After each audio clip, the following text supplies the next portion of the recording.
Trailer was enhanced the number of energy technologies on it. We already had the wind, we added the PV, and then as you may have heard, compressed air is also something that a lot of companies are going after, converting big salt mines into energy reserves for, well, with that. Come on, man, moonwalk out of there. Hi, Michael. Okay, well, I'm Reed Tanell. And I'm Gary Orm. And this is the under pressure compressed air. Originally our design goals, like you said, was to try and design a compressed air storage technology with practical applications, and we sort of ran into some issues right away because with the storage that we had available, it was sort of hard to store a lot of energy with that, and we did calculate that later. I think at 150 psi to equivalent to one battery, we would have needed about 4.75 cubic meters. So that's about the size of the whole trailer. So it was just. Which we did consider pressurizing the whole trailer, but. And So what we actually did was we mounted a compressor and a storage tank on the charging station for the Missoula College electrical car. We did this to drain the excessive power or the excessive power that you would get in the wind turbine and the photovoltaic. Renewable energy, it's intermittent, so you gotta capture that energy when it's coming. And we wanted to capture and store as much of that energy as possible.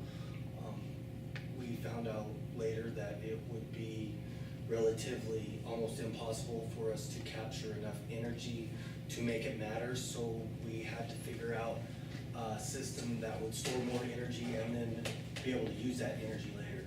And that wouldn't provide a constant amperage, so even though it would be the right voltage for a compressor, we weren't sure if it'd actually be able to run it. It might just be sending power to it and just sort of dissipating. So that's why we ended up doing 120 volt directly out of the inverter, so that way we knew we would have the power we needed to actually power the compressor.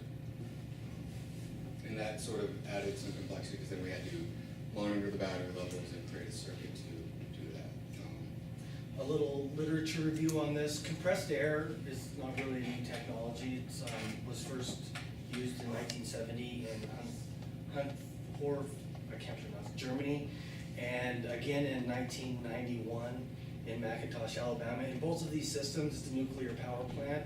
The compressed air was actually compressed into a salt cavern underneath the ground geological formation during off-peak hours, and was used to aid the power plant meet energy demands in the fluctuation period, so you didn't have to ramp up the nuclear power plants and consume initial base load from the power plant.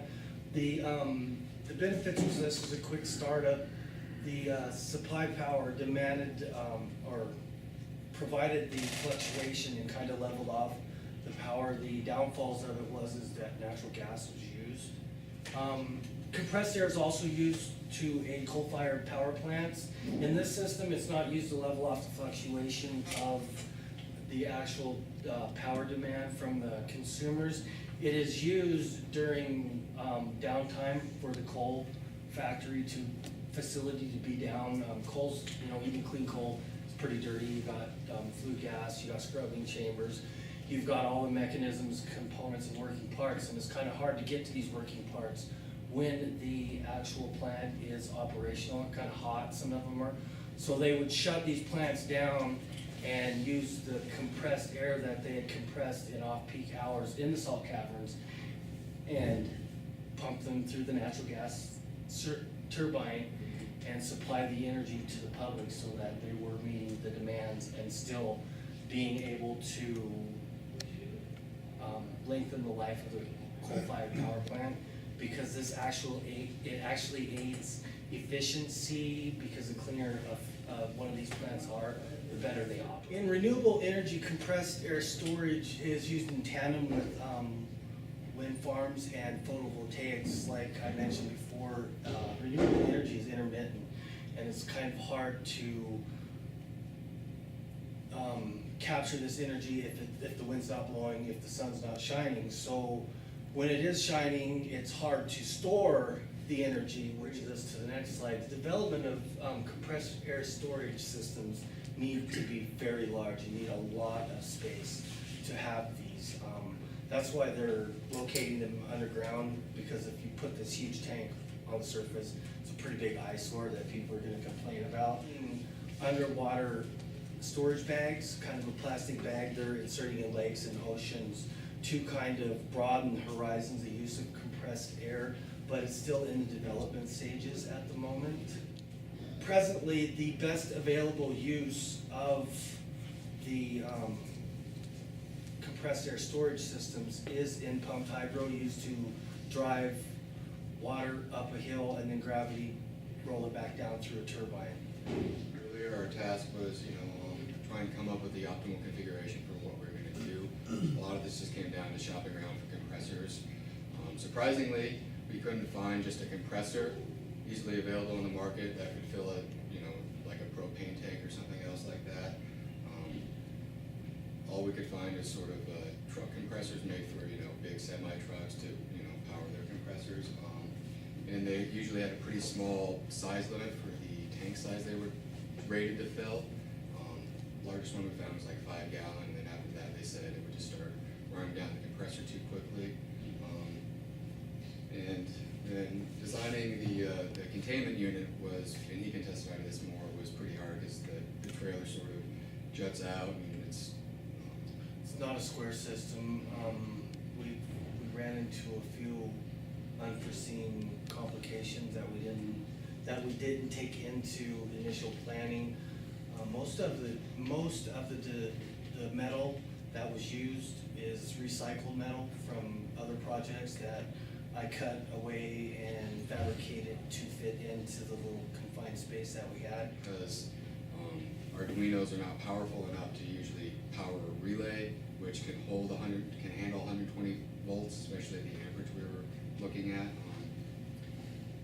And then, as this was initially supposed to be sort of a dump load, we just basically put a pressure relief valve with the compressor so that it's at 125 psi, so whenever it's over 125 psi, it's just gonna vent out air, so it should constantly run while we want it to run. It's not gonna fill up and just have, not being the dump. And then, these are some of the initial options we looked at. Just for a 5 gallon tank, we were looking at over $300, be a little difficult. Second option was to get a propane tank. We found this one on Craigslist. It was 30 gallon. It was cheap, but in order to find a compressor that would fill it, it was the only one we could have in luck finding was $1,400. So a little out of the budget. Going with was this air compressor right here. It's a 33 gallon tank. It holds up to 165 psi, and it was that price. It ended up being $299 is all. So it was, for the price and everything, it was by far the best option. To go up much farther than that, we would have been looking at over $500 or $1,000 to get a much larger tank to hold more air. Then mounting it on the tongue would have proved more difficult, and just would have added a ton more complications. How if we wanted the tank to be mobile or permanently attached, and then if it was going to be inside or outside the trailer, ideally it would have been inside, but there just isn't room inside the trailer with everything that's supposed to fit in there. And so, like we said, we ended up putting it on the tongue, which sort of adds complications. Then the weight's on the tongue, and it's sort of pretty limited space, so you don't have something where it shouldn't be on the tongue. Pretty big advantage of the tank we did get is that it can power most pneumatic tools that you want to use. There's some like painting tools that it can't power, but no one's going to be painting with this. So it does give some versatility in terms of, if you're out in the middle, if you're off grid, you have power tools that you wouldn't otherwise have. So, and sometimes that can prove very beneficial. And so the bottom line, it just came down to money. All the other options, it was either more money for less power, or just a ridiculous amount of money to do anything we wanted to do. Actual mounting system proved to be a little bit tedious in that we didn't have the room to mount the tank square on the trailer as you faced it. We had to kind of offset it so it would line the face of it, and the controls would line up to the side, so we had to kind of tilt everything sideways, which proved in itself issues for fabrication that we overcame by kind of tedious measurements. Themselves were lined up in a way that became hard for me to get them drilled down, and we initially were going to weld it hard weld the mounting brackets in there and the enclosure. As it's set up now, everything is bolt on, so if we did get a new trailer, we could take this initial system off of this trailer here and drill bolt holes in the other trailer, and it would mount, so it's all mobile. Well, you know, I have just one main goal, which is to turn on the compressor when the batteries are fully charged. And to protect the Arduino from the batteries, we just use this, you know, pretty simple voltage divider, sort of overbuilt it, so put as much resistance in there as possible to draw as much power, as little power from the batteries as possible, because it's always going to be in contact with that.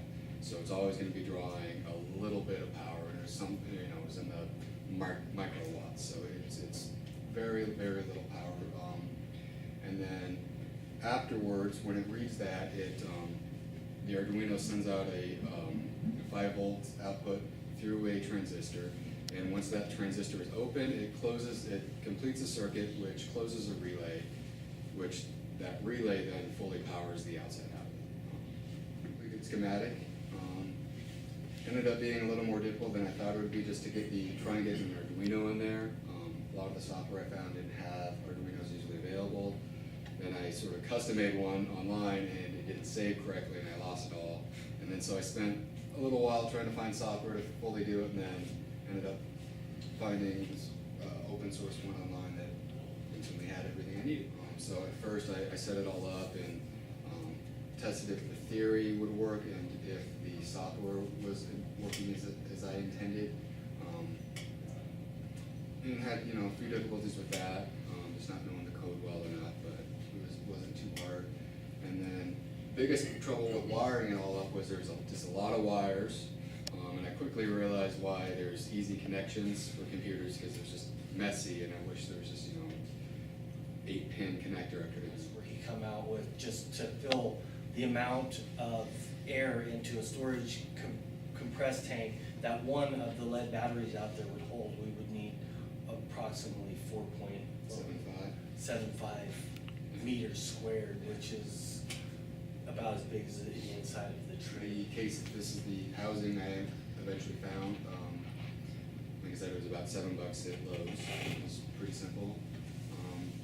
Here's on the left there is once it's all finally wired up, just used some Velcro tape and some of that ABS to insulate the Arduino from the box, and then electrical Velcro tape so you can just unhook everything very easily, move it around if it's in the way, it's replaced. And the power right there for the Arduino, it has an on-off switch, so if you don't want the compressor ever running, you just turn that off. The Arduino doesn't have any more power, can't close the relay, so then the compressor mounted, not fully wired yet. That was another surprise for me, is what is code and what is not code. Never done any kind of wiring like this. We actually went with on the trailer. I wasn't going to make the mounts to the trailer itself up as high as they are, but when I looked in the inside of the trailer, the only thing square in there at that level was up